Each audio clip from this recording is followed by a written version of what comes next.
sẽ có ye con tay gì muốn quân số mấy bữa mà để muốn hiếu giảm hai phụ cháu mà để quân mà bữa cứ chết mấy bữa à rồi sẽ chết mà để mấy bữa hai phải là liếc để quân mấy bữa gì muốn nó học chủ đâu có bên bên như nào nhìn như muốn gì muốn quân bữa tôi vâng là nào tôi dùng quang rồi cứ chết như muốn bây giờ ham có gì ở con cứ chết và dùng ba quân bữa cứ chết quân bữa nhiều mà sẽ có thằng cứ chết quân bữa à một gần chỉ một cái chết vậy tú sẽ có đâu có hai con cứ quân bữa cứ chết này à gì muốn tại chết rồi mình chẳng cái gì cứ chết vì chú bữa gì muốn này bữa con thằng ham như muốn này bữa tu lò và lần nào hiện hàng cứ dùn quăng dùn cũng nhiều muốn phải bữa đang ăn miền này bữa cũng quả thảo bữa đâu có món cái quả hâm mà thì bữa tông trên trà lào hả mà thì bữa tông trên trà phèm rượu bây giờ lón cái quả trên hâm thì nó gì muốn con bữa hâm nó lò tốt quả mà cả con tốt chủ con tốt họ dài dệt xuống tao mình lồng tao mình thằng này nó bữa thô trên hùng tao cháu bữa thô sinh linh tao cháu bữa thì mà nên như vậy trên hâm nhiệt trên tông kia chiếu trên hùng trên Giêsu trên dậy nhiệt chiếu chạm bia nhiệt tàu phải hành mà nhiệt cầu yếm như mưa tỏi bờ đông tàu mi hòa như muốn đèn chinh hay vừa yếm cô như vừa biển trên hiếu tại chip mà như hòa phải yếm như tôi con thay mai được gì cô như vừa phải như tôi con mày nhé về chủ mày như bây nhé chẳng tìa về chủ mày như bây trong mình con về chủ mày như bây trong mình nhuận và mày tông thắm như vừa đi yếm muốn như vừa lò thắm yếm mày tháng này chẳng tìa thiên hùng mày quân nhé nhận tí tiền chiều cao tu lộng phụ số mẹ chẳng tìa vậy này ở thốt thiên hùng nhân cha châu mình sinh linh tỏ cháu hiện tại phải hãy mà nhà bầu tàu mà nhà hòa yếm chọn hiền bờ đồng tỏ chỉ tiếng chiếu kỳ tự như bữa amen bữa ở con thảo như bữa sẽ bữa con thảo phun thăm nhân hồi ở tháng hà nội phun thăm rừng pa bữa ở phun thăm này nó bữa ở chủ siêu thăm lẩu giờ bữa sẽ tại giang tức phải nhiều mà thăm lẩuแต่nó bữa sẽ tại hay phun thăm ở phun thăm sẽ bữa mảng thảo dân năm bữa quạt thảo bữa con Valentine's Day sẽเป็นอย่างยุ่งตรงว่าน้องเหมือนนายจางเถาบุญยังตรงบุจันตาต่างบุกวัดว่าจางเถาจันบัวโลนห้อยบัวดูเนี่ยจังโหโอ้บัวมาสีเจียตาบัวทุกวัดจีตายทุกวางจีตายตรงบัวสายบัวเต่าว่าบัวอยากก้องจริงบัวยังหวานจะยังไงบัวอยากก้องจริงบัวยังทำเนี่ยเจ้าปุ่นนี่ไอ้นินยาจ้องจริงนี่เฉยปุ่นบัวดีนะbữa giờ sai hình dành ta tao chẳng con em nhìn nhà sai hình dành ta tao xỉa con nếu nó chỉ ta lọt thảo bữa em ý muốn bữa tại cấp chút là bữa anh cho chẳng thảo á bữa chẳng như thế hồ bữa sai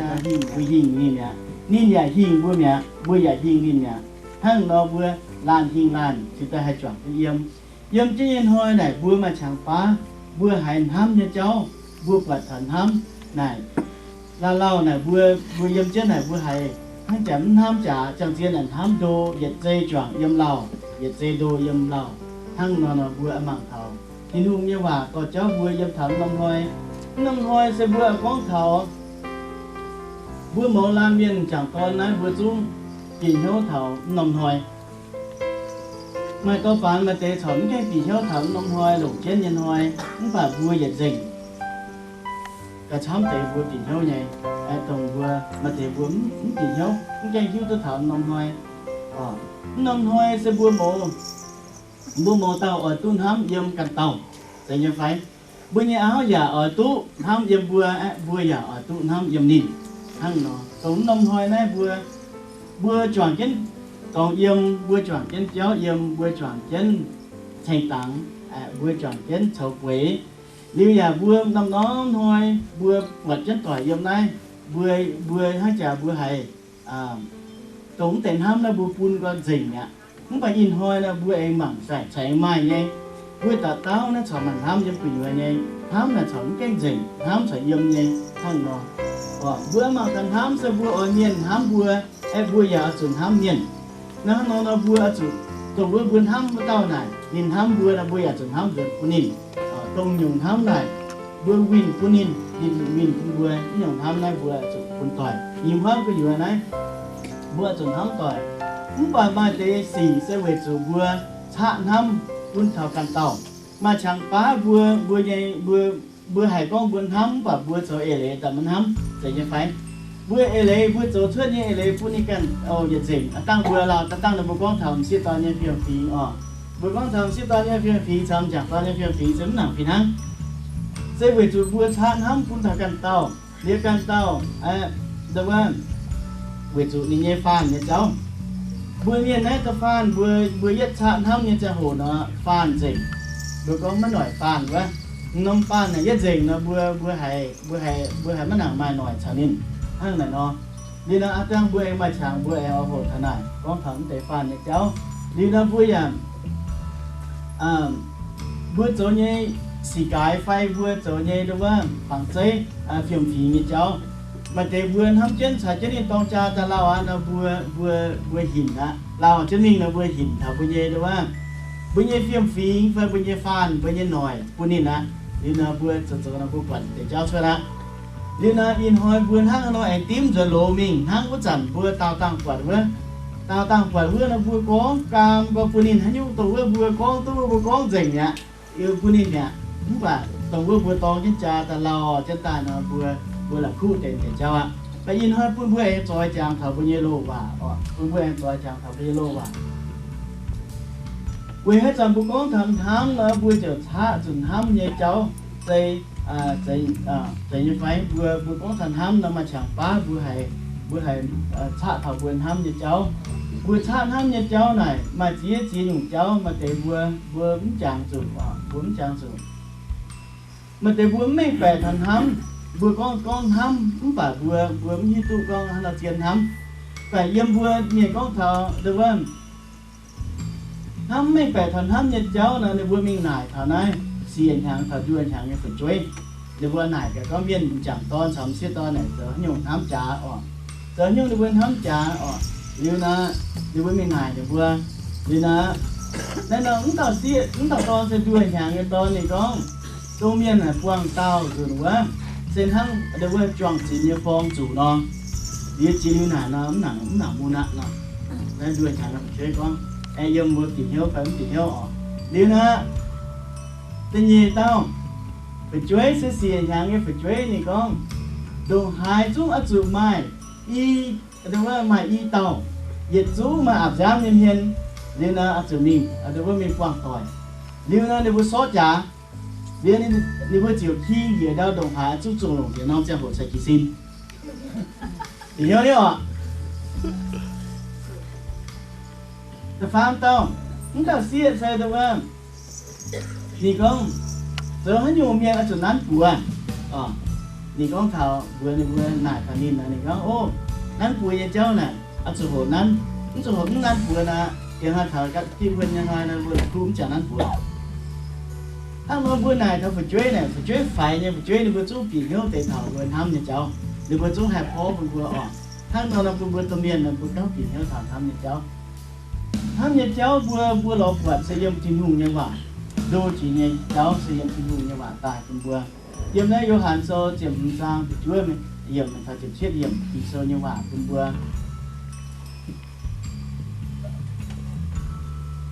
Nhìn hoa như vậy này sen hăng ở đâu thấy hăng yếm nằm thôi như cháu yếm liu nằm thôi anh cháu vừa hành thôi như thắm những sẽ con tôi im thôi vừa quăng liu con gì con như vậy thắm phụ liu mày như là vừa thấy liu thắm mà như là vừa thắm trả đứa trả thắm đứa tỏi thắm dễ ổn thắm mà yếm nhìn thôi anh cháu hành thôi vườn tại dùng mưa đến mình hải nhung đúng nhung thắm này nên là bây giờ mà tao sẽ攞ทุกวันsẽ dùng tin hùng như vậy sẽ dùng này vô hạn sâu kiểm trang chúa mình nói chuyện đảng bún lắm rồi hộ dùng này đúng không bún mảng thảo kỳ sâu như vậy có chúa dùng trang chúa dùng này có rằng tiền hăng ai non hám ye dàn hám bữa non hám mày vua ơi chủ hậu uốn yên hám miên nhìn nhau sẽ có mấy bùa y chiến ye nhẹ lì dấu ye chiều chân chân hám mấy bùa hăng ye y chiến ye nhẹ tia nhẹ lì dấu nín chiều chân chân hám ye chân chân chiều bà lùng thám phun bùa biểu mình thảo phun bùa thám nhẹ cháu cũng tề dịch tăng hăng phần thám ở sự chân chân thám cũng tề bùa thám tăng hăng bùa sự chân chân thám chân chân nhân hám ở dâm chiều yết dòng thì có nói tế hòa ye bùa mày bùa phun mày bùa hay tú ye nhẹ dần nhiều dạ dần nhiều thảo tao sẽ có bùa chân chân thám giờ như bùa ở im hoang bùa quăng tỏi bùa hám trả tài để phun bùa dòng nông hoài bùa e chết thiên hùng nhà bà rồi như nó bùa chiều mà dần nhiều thảo tao thằng nó chiêm như yếm ye liền sen hang nái lan ói chủ hám lan hang yên hám mày bùa bên họ sẽ bùa ở chủ lan hám lan im hoang đó lan hám lan mà chẳng phá tiền nhẹ ha chẳng bùa chỉ còn con là bây nhiêu fan số tờ nó bây nhiêu fan bây nhiêu nổi dày thì nó bùa hãng nặng mà fan nhắm nặng mà nổi á chỉ fan yếm thì có mấy mai hai tao hành hám nín nghe coi yếu cầu thám vậy này xem miên về nín nghe coi yếu xiêm này tại sẽ bùa hám này bùa chẳng phá bùa chừng hám thảo tẩy bùa một lần hai bùa mà chiều hòa của con thảo yên hám cho mày chàng gài lô đúng không phải chàng tàng lô nào hám có những bạn bùa như nó đi ỏi bùa hám nó bùa giả sự tẩy phun tu nhẹ nhung quá tại phun tu gỗ tại phun tu áo nhẹ nhung quá sẽ nó dùng hám này bùa hám sẽ bùa bướm gì tao bùa em mặc thảo ốm phải mấy phải để như mưa nó bùa chụp vật thảo con giả như quả con giả như quả thì tu bùa thằng này nó chỉ phải dùng sẽ có mấy bùa e chiến ye bùa như quả dấu mấy bùa chiều dấu ye nhé có nhiều sẽ bùa cho e chiến thiên hùng như quả dấu về cho bùa giờ chú sẽ thiên hùng như miền về cho thiên hùng nên hám bùa đàm điều bùa giờ cho hám bùa nhé trong thiên hùng kun bùa tài với tàu á thiên hùng kun bùa tài tàu này hang nó bướm sẽ có bùa lại tôi có bùa y chản bùa quạt y chản đấy bùa tú nên này sẽ có bùa như này đảng xin bữa trước sẽ đi kín cùng bữa này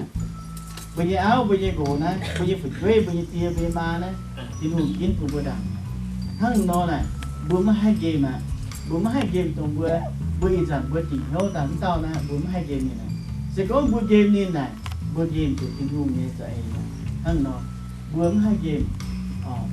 tiệm hiểm bữa mảng tiệm hiểm cho hàng sơ tiệm trang tiệm hiểmอย่างnày chia ye mấy hiểu mấy bùa cầu cầu về chúng bù mấy hiếu tú nhìn ye chiếu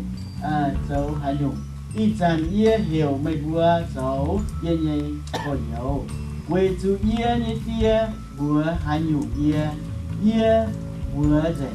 mấy bùa mẹ thằng này nó bùa tú chuột tin hùng ye phim phí lan khoai lan nhìn hiếu phun trà